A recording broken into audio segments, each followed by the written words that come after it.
नमस्कार दोस्तों, स्वागत है आप सभी का हमारे यूट्यूब चैनल आर के योजना पर।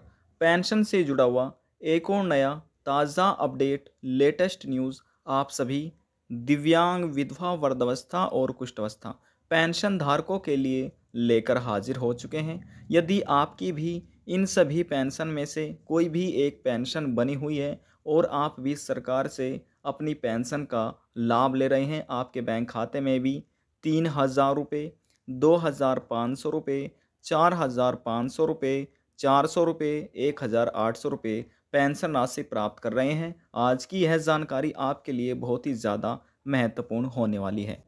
पेंशन धारक हो जाए सावधान, वर्ष 2023 में इन लोगों को नहीं दी जाएगी पेंशन। ये है 3 बड़े कारण। इस वीडियो के माध्यम से आपको बताया जाएगा वर्ष 2023 में किन लोगों को पेंशन दी जाएगी और किन लोगों को नहीं दी जाएगी। कौन से वे 3 बड़े कारण हैं जिस वजह से आपको पेंशन नहीं प्राप्त हो पाएगी और क्या कार्य यहाँ पर आपको करना होगा। वीडियो की शुरुआत करने से पहले हमारा आपसे निवेदन है, यदि आप हमारे चैनल पर पहली बार आए हैं तो चैनल को सब्सक्राइब कर लीजिएगा। साथ ही दोस्तों बेल आइकन के बटन को प्रेस करना ना भूलें ताकि जो हमारी वीडियो का नोटिफिकेशन है वह सबसे पहले आपको प्राप्त हो और आप सबसे पहले ही उसका लाभ उठा सके। चलिए दोस्तों वीडियो की शुरुआत कर लेते हैं। हम बात कर रहे हैं पेंशन योजना के बारे में। पेंशन आप किसी भी राज्य के पेंशन धारक हो सकते हैं। हरियाणा, पंजाब, गुजरात, महाराष्ट्र, कर्नाटका, उत्तर प्रदेश, उत्तराखंड, पंजाब। तो दोस्तों यहाँ पर सबसे पहले आपका राज्य आता है जिस राज्य के आप पेंशन धारक हैं। फिर आते हैं प्रधानमंत्री नरेंद्र मोदी की केंद्र सरकार यानी कि सेंट्रल गवर्नमेंट। दोनों सरकारों को मिलाकर ही आपके बैंक खाते तक पेंशन राशि को ट्रांसफ़र किया जाता है। आपके राज्य में हो सकता है 400 रुपये पेंशन राशि हो, 1,500 रुपये हो या फिर दोस्तों 2,500 रुपये हो। हमारे कहने का ये मतलब है कि सभी राज्य में अलग अलग पेंशन राशि दी जा रही है। किसी राज्य में प्रतिमाह दी जाती है तो किसी राज्य में 2 महीने के अंतराल पर या फिर 3 महीने के अंतराल पर पेंशन राशि को ट्रांसफ़र किया जाता है। तो दोस्तों हम बात कर रहे हैं वर्ष 2023 के अंतर्गत किन लोगों को पेंशन दी जाएगी, किन लोगों को नहीं दी जाएगी, क्या कारण है। तो दोस्तों यहाँ पर 3 कारण हैं। 3 कारण किस राज्य के लिए हैं और अन्य कारण किस राज्य के लिए हैं। तो दोस्तों सबसे पहले बात करते हैं हम यूपी पेंशन योजना के बारे में। तो दोस्तों इन पेंशन धारकों के लिए 3 बड़े कारण हैं जिनकी वजह से इन्हें 2023 में पेंशन नहीं मिल सकती है। 3 कार्य कौन सा है। तो दोस्तों सबसे पहले तो जो सरकार ने अनिवार्य किया हुआ है सभी पेंशन धारकों के लिए वह आपका आ जाता है KYC। ये सभी के लिए अनिवार्य है, जिसने नहीं कराया वह जल्द से जल्द करा लीजिए, अन्यथा यह भी एक बड़ा कारण है आपकी पेंशन बैंक खाते में ना पहुंचने का 2023 में। तो दूसरा कार्य के बाद बात कर लेते हैं। दूसरा कार्य है यह आपके बैंक खाते से जुड़ा हुआ है। तो दोस्तों यह दूसरा कार्य जो है आपका जो भी बैंक खाता है उससे जुड़ा हुआ है। उसमें आपको जो पहला दस्तावेज है वह आपका आधार कार्ड है, दूसरा है आपका मोबाइल नंबर और जो तीसरा दस्तावेज है वह आपका पैन कार्ड है। इन्हीं तीनों दस्तावेजों की आपको फ़ोटो स्टेट कराकर अपने बैंक में जमा कर देनी है। जमा होने के पश्चात आपका बैंक खाता अपडेट कर लिया जाएगा। अपडेट होने के पश्चात बैंक खाते में कोई भी प्रॉब्लम नहीं आएगी। तो दोस्तों इसलिए आपको ये कार्य करना है, बहुत ही ज़्यादा आवश्यक है, अन्यथा आपको पेंशन हो सकता है बैंक खाते में ना पहुँच पाए आपकी पेंशन। अब बात करते हैं तीसरे कार्य के बारे में। तीसरा कार्य समझिए दोस्तों।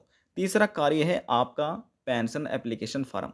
इसमें यदि आपके नाम में स्पेलिंग्स में मात्राओं में जरा सी भी गलती हो रही है या आपका PFMS एक्सेप्ट नहीं है, इनवैलिड है, या फिर आपका जैसे नाम में स्पेलिंग्स में मात्राओं में कोई गलती है, बैंक विवरण में कोई भी गलती हो रही है, जैसे कि कोई भी गलती हो सकती है, आपका IFSC कोड गलत हो सकता है, अकाउंट नंबर गलत हो सकता है। तो दोस्तों इन सभी गलतियों को आपको चेक कर लेना है एक बार ज़रूर।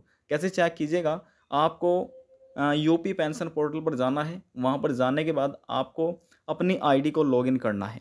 उसके लिए पेंशन रजिस्ट्रेशन संख्या आपके पास होना चाहिए, मोबाइल नंबर होना चाहिए। इन दोनों दस्तावेजों से आप अपनी आईडी को लॉगिन कर सकते हैं। लॉगिन होने के पश्चात आपके सामने पूरा आपका आवेदन फार्म ओपन हो जाएगा पेंशन का। वहाँ पर आप अपनी गलतियों को चेक कर सकते हैं या फिर आप नज़दीकी CSC सेंटर पर जाकर ये कार्य करा सकते हैं। तो दोस्तों ये सभी वर्ष 2022 माफ़ कीजिएगा वर्ष 2023 शुरू होने से पहले आपको ये चेक कर लेना है, जिसकी भी गलतियाँ हो रही है आपको संशोधन करा लेना है। कुछ गलतियाँ ऐसी है आप ऑफलाइन करा सकते हैं, कुछ गलतियाँ ऐसी है कि आपको ऑनलाइन करा सकते हैं। अब मान लीजिए आपके बैंक विवरण में कोई गलतियाँ हो रही है, तो आप यह ऑफलाइन करा सकते हैं। और पूरे आवेदन फार्म की बात करें तो दोस्तों यहाँ पर डॉक्यूमेंट समझ लीजिए। पहला आपका आधार कार्ड है, दूसरा है आपका मोबाइल नंबर, और जो तीसरा दस्तावेज है वह आपका यहाँ पर जिस बैंक में आपकी पेंशन आती है उस बैंक की फ्रंट पेज की फ़ोटो स्टेट करा लेनी है पासबुक की। तो दोस्तों इन 3 कार्य की आपको फ़ोटो स्टेट करा लेनी है, 3 डॉक्यूमेंट्स की। और जो भी आपका ज़िला पड़ता है, जो भी आपका ज़िला समाज कल्याण है, वहाँ पर जाकर अपने आधार कार्ड की, मोबाइल नंबर की और पासबुक की फ्रंट पेज की फ़ोटो स्टेट कराकर आपको जमा कर देनी है। इससे आपका अकाउंट नंबर देखा जाएगा, आईएफएससी कोड देखा जाएगा, आपका नाम में स्पेलिंग्स में कोई गलतियाँ तो नहीं हो रही है, आधार कार्ड से मिलान मिलाया जाएगा और आपकी जो बैंक की पासबुक है उससे मिलान मिलाया जाएगा। जैसे सभी चीज़ें सही हो जाती है, आपकी पेंशन को अप्रूवल दे दिया जाएगा। फिर आप वर्ष 2023 में पेंशन प्राप्त कर पाएंगे। क्योंकि दोस्तों यहाँ पर आप देखिए, अक्टूबर महीने में जुलाई, अगस्त और सितंबर 3 महीने की ट्रांसफ़र पेंशन कर दी गई है। लेकिन अब 3 महीने के बाद, क्योंकि उत्तर प्रदेश में 3 महीने के बाद पेंशन राशि को ट्रांसफ़र किया जाता है, तो आप देख लीजिए यहाँ पर आपकी अक्टूबर और नवंबर, दिसंबर इन 3 महीने की पेंशन आपको जनवरी में प्राप्त होगी। सरकार कभी भी जनवरी के महीने में, यानी कि वर्ष 2023 में जनवरी के महीने में सरकार कभी भी आपकी पेंशन को ट्रांसफ़र कर सकती है। अब अन्य राज्य पेंशन धारकों को क्या कार्य करना है ये आप समझ लीजिए।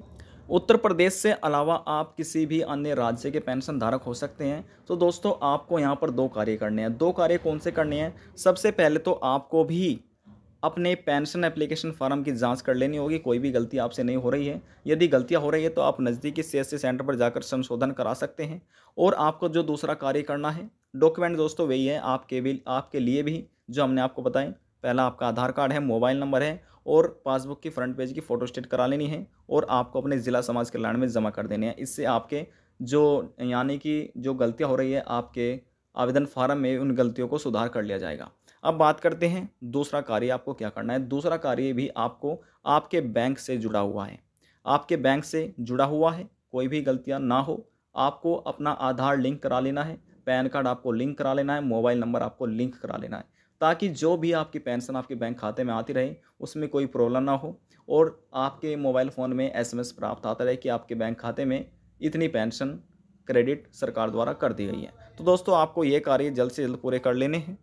अब बात करते हैं वर्ष 2023 में किन लोगों को पेंशन 101% दी जाएगी। जिन पेंशन धारकों ने अपना ई-केवाईसी भी करा लिया है, जिसके आवेदन फार्म में गलतियां उन्होंने अपनी गलतियों को सुधार करा लिया है और अपने बैंक खाते में, यानी कि अपने बैंक खाते से अपना आधार कार्ड, मोबाइल नंबर और पैन कार्ड लिंक करा लिया है, उनको 101% पेंशन दी जाएगी।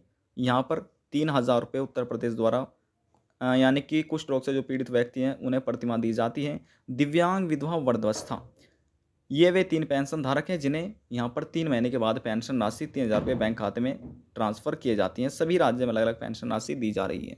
उत्तराखंड में 3 महीने के अंतराल पर यहाँ पर आप ये देखिए, उत्तराखंड में 1,500 रुपये प्रति महीना के हिसाब से जो 3 महीने किस्त हो जाती है वह 4,500 रुपये सभी पेंशन लाभार्थियों को दिए जा रहे हैं। ऐसे ही दिल्ली की बात करें तो दिल्ली में 2,500 रुपये पेंशन राशि दी जाती है। आज की जानकारी में बस इतना ही। यदि आपको हमारी दी हुई जानकारी पसंद आई तो वीडियो ज़रूर लाइक कर दीजिएगा। आपके एक लाइक से हमें बहुत ज़्यादा मोटिवेट मिलता है। और यदि जानकारी को लेकर मन में कोई सवाल है, कोई डाउट है, पूछना चाहते हैं, नीचे कमेंट बॉक्स में जाकर पूछ सकते हैं। सभी सवालों का जवाब आपको दे दिया जाएगा। लास्ट में निवेदन यही करेंगे, चैनल को सब्सक्राइब और साथ ही बेल आइकन के बटन को प्रेस करना ना भूलें। अब हम आपसे मिलते हैं नेक्स्ट वीडियो में एक और नई जानकारी के साथ। जब तक के लिए जय हिंद, जय भारत।